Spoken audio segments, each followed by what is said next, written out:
Hey, vinyl community. Man, I'm still sick. This is the illness that won't go away. I've been losing my voice periodically on and off. So it's okay right now, so I'm hoping to keep it together for this video. But cheers, everyone. I hope everyone's been doing okay. My last video, I made reference to my wife was going to London, where she is now. She's been there about 5 or 6 days now. And it's my birthday. Oh, I think it's next week. See, when you work graveyard shifts, dates, times, years, decades, you get all turned around. But I think it's next week my birthday is. She was going to go vinyl shopping for me in London. And then, lo and behold, I'm not sure if I gave her this illness, but she's been sick in London. And I've been, I feel really bad for her. But she still went out vinyl shopping for me. And one thing that my wife and I have found out, that it's damn near impossible for her to go vinyl shopping for me. Because I've said this before and I'll say it again. A lot of times I don't know I want something until I'm holding it in my hands. And you can't really convey that to someone in another continent. So, bless my wife who went out looking for me sick.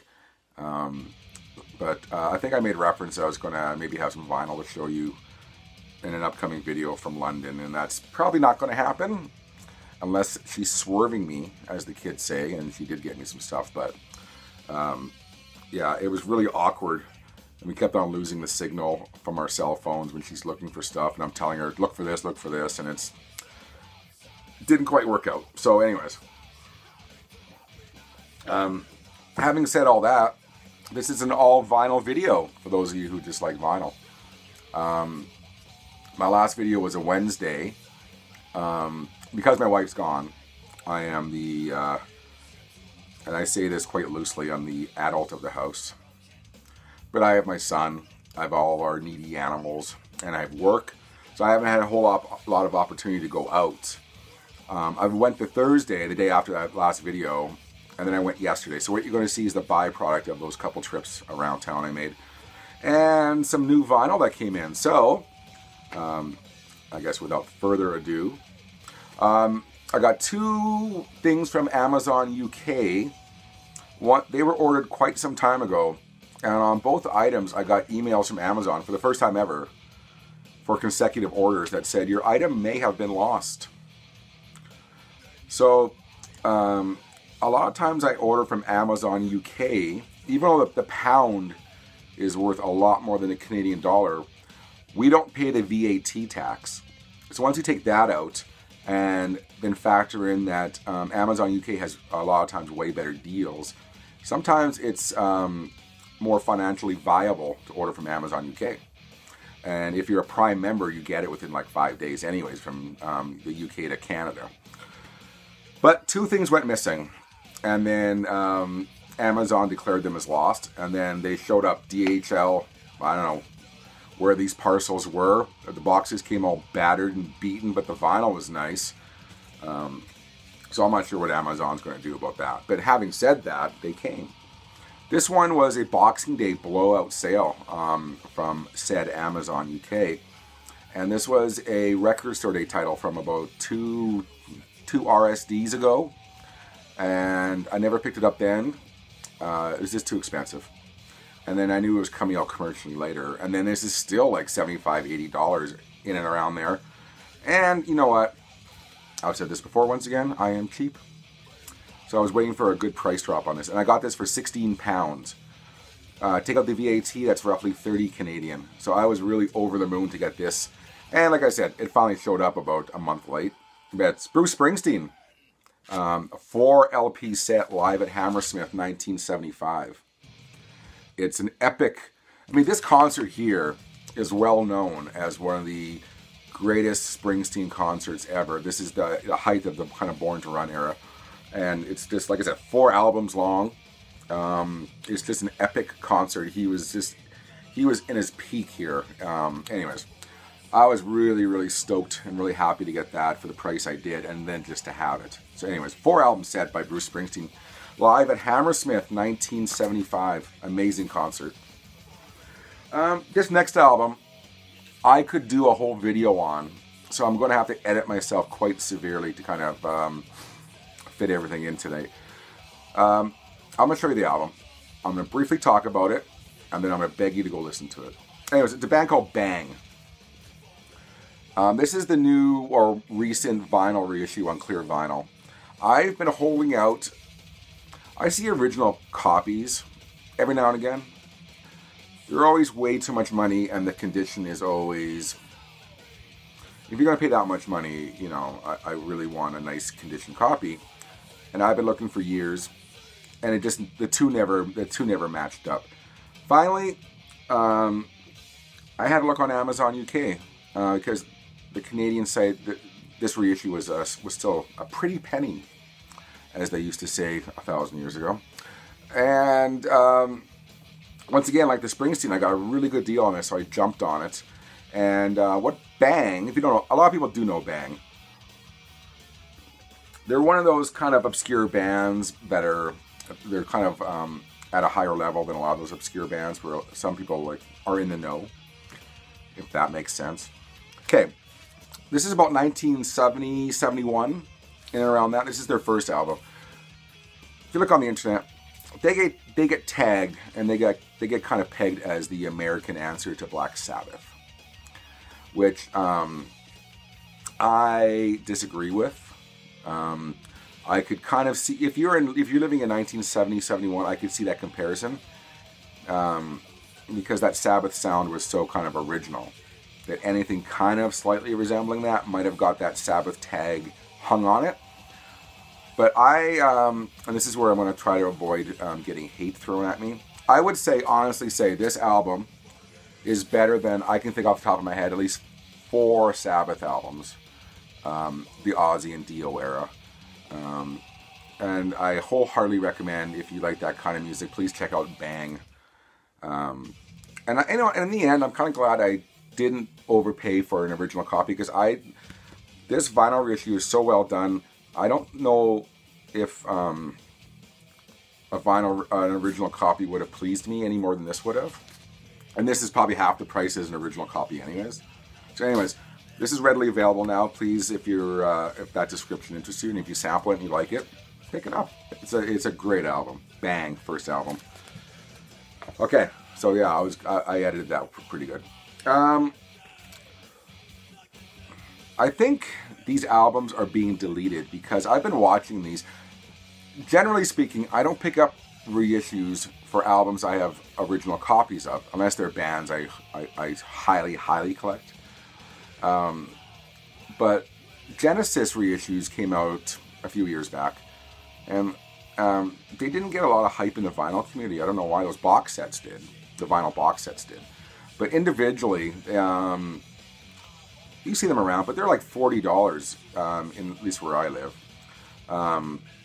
Right now you can still get Foxtrot, and a few other ones anyways. But I think they're being deleted.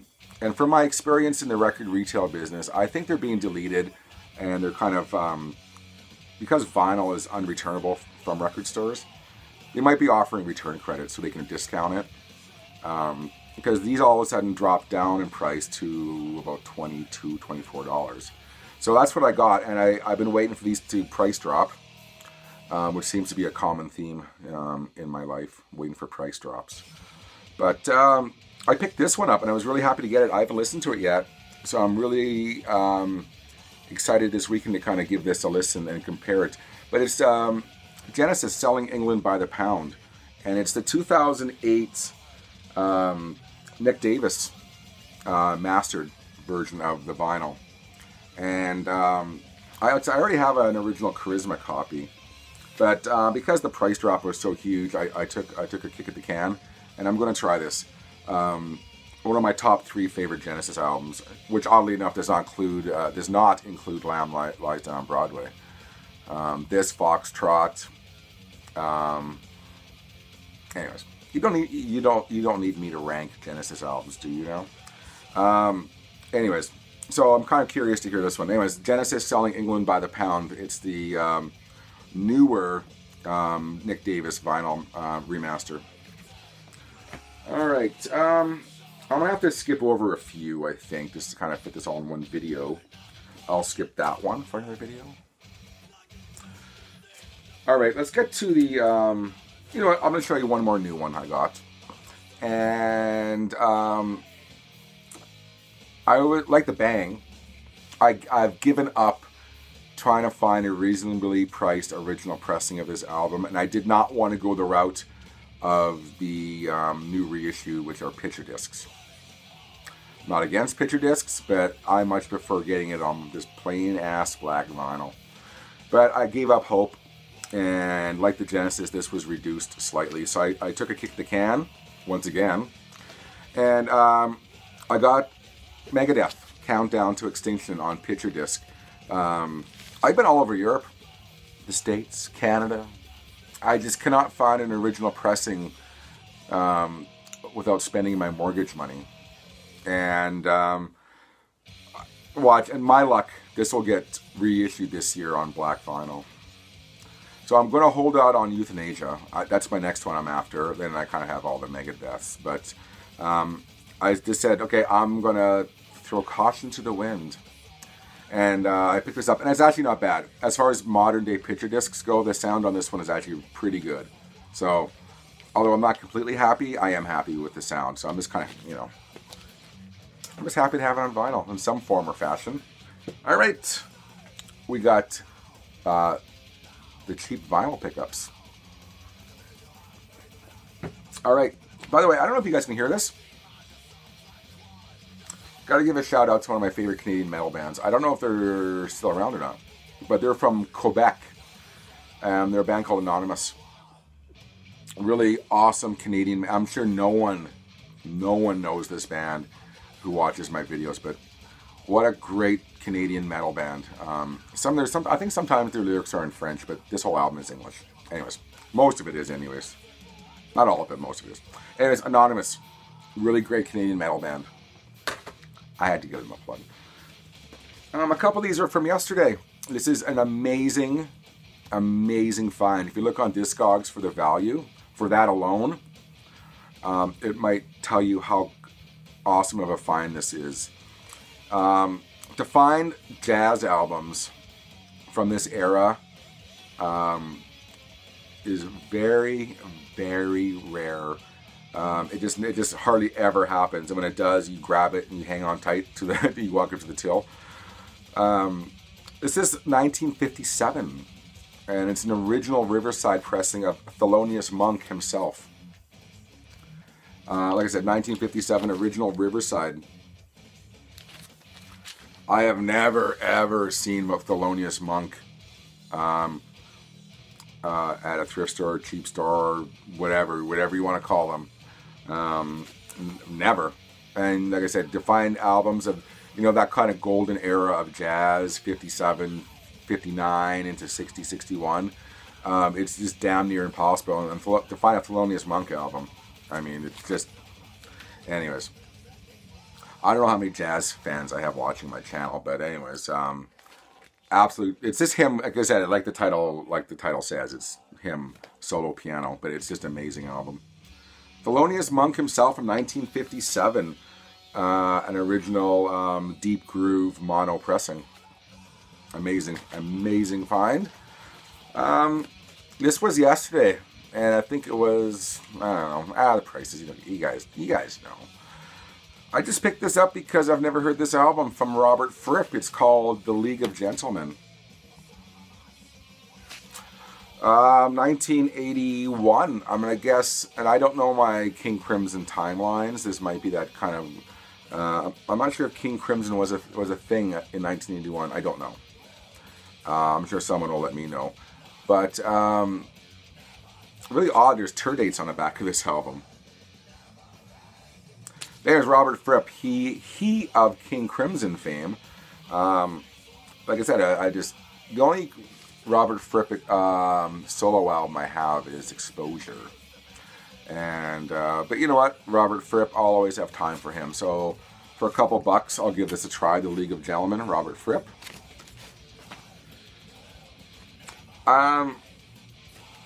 12-inch single, but not just any 12-inch single. I don't buy a lot of these anymore. I've talked about this before, so I won't bore you with more of how many 12-inch singles I have in that room over there.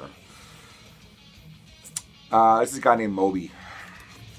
But hang on. This is for a song called That's When I Reach for My Revolver. From an album called Animal Rights. Which is an album I love. It's an album he released, I think when he got signed to a major label. They thinking they were getting kind of electronic Moby, but Moby is all over the place. He's very, very well versed in kind of 80s hardcore punk.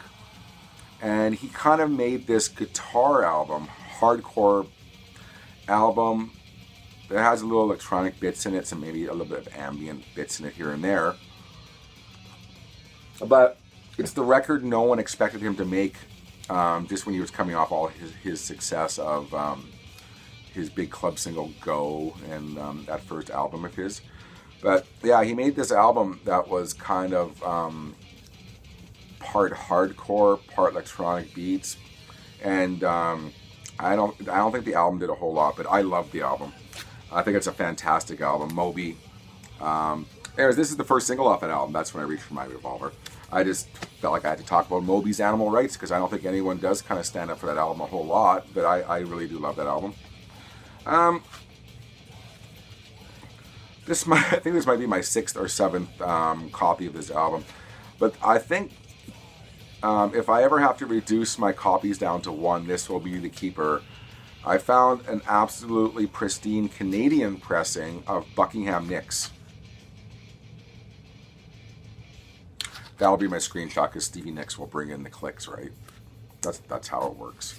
I collect all things Buckingham Nicks, not because it's trendy, because I had a bootleg of that 20 years ago, and I absolutely love the album. I love this album more than a lot of Fleetwood Mac albums, to be honest with you. So I do collect all variants. I collect the 7-inch singles. I don't have all the singles. I think the only variant I'm missing of this one might be Australian. And actually a guy I'm friends with on Facebook, Richard O'Connor, I believe he has an Australian copy where they're billed as Nicks Buckingham. The only place they were billed as that. But I do collect all variants of this album. And in fact, I have an original. I have to label them now because I forget what pressings I have. This is an original US Polydor pressing of this album. But I found just an absolutely. That's what the back cover looked like on the Canadian one. Well, it's kind of the same as the original, I guess. Absolutely, and this was released on Quality Records in Canada. And when Fleetwood Mac broke it big with Buckingham Nicks, this album, I believe, was only re-released in Canada, and it sold a bucket load because I find them all the time. But I guess it's quite rare at this pressing outside of Canada. But anyways, beautiful copy of Buckingham Nicks. Like I said, if I ever have to purge the Buckingham Nicks collection of all the Canadian ones I have, that will be the one that stays. This will be, I guess I should have included this in my new vinyl. My next episode of Okay, I'll Listen to It. The first one being Jeff Buckley. This will be the next album that I'm going to feature, a classic album that I've never listened to. I'm more familiar with this guy's ambient solo material, but I've never listened to this album. I never made it around to it. But it's Brian Eno, Before and After Science. And this is the new 2017 pressing. I just never heard it. I don't know why. But anyways, I'm going to be filming that video. I'm going to listen to this album for the first time, and then I'm going to film a separate video for that. But anyways, I did pick this up because it was on sale. And like I've said before, I do like to go to record stores with kind of not a blank canvas. And maybe every now and again pick something up I've never tried. It's easier nowadays to sample online, but this kind of harkens back to when I was a kid, when you didn't have internet.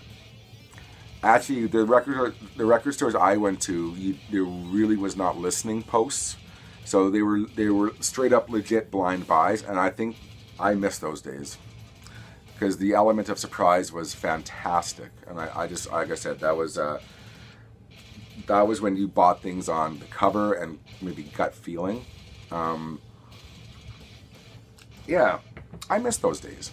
So although I do sample online, you know, if I'm in doubt, sometimes I like to, you know, pretend I'm 16 again, or 15 or 14, and you're buying things just blindly. That's what it was with Brian Eno. All right, I'm gonna have to skip some of these. What time is it? Yeah, it's kind of getting on here. I'm gonna show a couple Marvin Gaye albums I found at the good old thrift store. I've never heard this album before in our lifetime, but if it's Marvin Gaye, I'm picking it up regardless. This was 1980, 81. Don't know anything about this album. Like I said, but Marvin Gaye, I'm going to pick it up. And I found a really nice Motown compilation of his greatest hits from 1980. So obviously this is kind of predates his death because Sexual Healing's not on it. But pretty much everything else you'd want to hear in a condensed one album version is on here. Marvin Gaye's greatest hits. And you know what? Let's do two more. I'm going to put the rest away. So even for only a couple trips around, I ended up with a lot of stuff. Hall & Oates. Don't click off yet. Let me talk for 1 minute about Hall & Oates. I don't know if I've ever owned a copy of this album, but the song She's Gone is on it. So I picked this up for $1, and I'm kind of happy I did. It's Hall & Oates are Abandoned Luncheonette. I was going to say they were billed as Daryl Hall, John Oates on this, but Abandoned Luncheonette. The fact that She's Gone is on it is, like I said, that makes the album worthy alone. Some of you know this, but some of you don't. I please implore you, if you've not seen the video for She's Gone by Daryl Hall, John Oates, watch the rest of my video first, because it's going to be highly entertaining, as always. But once you've done that, look up this video, She's Gone by Hall & Oates.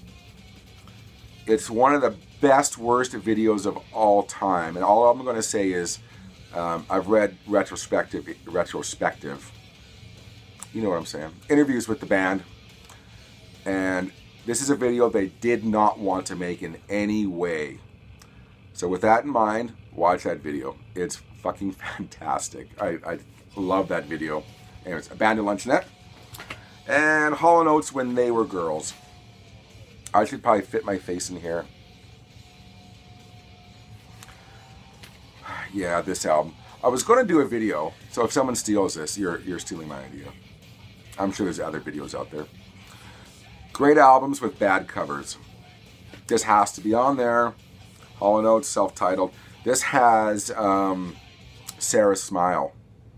Once again, like Abandoned Luncheonette, I don't care what the cover is. This has got Sarah's Smile on it. It's worth it. But the chicks on the cover, I don't know. It's just weird. Anyways, we all know this cover. But if I ever made that video, good albums with shit covers or bad covers or whatever you want to call it, this would be on there. But having said that, you know, She's Gone is on here and Sarah's Smile. Worth it. We're going to end it there. Like I said, I'm going to park a lot of these other ones, and what I'm going to do, I'm going to pull them aside now, because I always screw up my piles of stuff I have not shown you. There you go. One quick thing, and I don't know who's made it to the end of this video. I don't really pay attention to the statistics of my channel, but my son does. He's 15. Kids these days, it's all about the likes. It's all about the subs. It's all about, you know, all that stuff. And if people are watching, I'm happy with that. But he loves to tell me the stats on my videos. And he's always imploring me, please do this to your channel and do this, and you'll get so many more views. And I don't care, I tell him. I have no interest in monetizing. Where I'm at now, I'm totally happy with. You know what? Just the fact that one person watches this is flattering enough. But he tells me, like he did earlier today, that I've passed 1,300 subs. And I'm not going to beat a dead horse here, but it's never about the subs with me. It's about how many people are watching, how many people I'm communicating with. But he was quite impressed. I just passed 1,300 subs. So I would be remiss if I did not say thank you. I should get my son right now out of bed, and he should be thanking you for giving him something to do than creep my videos. Anyways, I just think it's kind of cute. My son likes to look at my stats. And, yeah, I don't know. You know, and my son's at that age where he's going through my old clothes. And he's going through my old shoes. And he's realizing Dad, you know, Dad is not as bad as Dad used to be cool. So he's going through my old band shirts. He's stealing my Converse shoes from back in the day, wearing them to school. So I think he's coming out of that phase now where Dad's a square. Hey, I don't even know where I'm going with that one. I just kind of had to get that out there. My son's discovering my music, my clothes, my shoes. It's kind of cute. Thank you, everyone. I really do appreciate it. And I've been super sick and busy, and I've not had time to respond to comments a lot of the times, and I apologize for that. I mean, no offense to anyone. I have not had a block of time where I can sit down that I've not felt like shit or I've not had something to do because my wife's gone, and I have not responded to comments.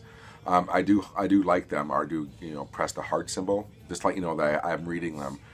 But responding to all of them is proving to be, time is not on my side right now. So I apologize for that. Trust me, I read them. I appreciate everyone who comments. Thank you for that. We're going to end this here. This has been David, and we'll see you next time, maybe with some different kind of videos coming up. Take care, everyone. I hope you have a really, really great weekend, and go buy some music. So, from me and Sly Stone, have a good weekend. Take care.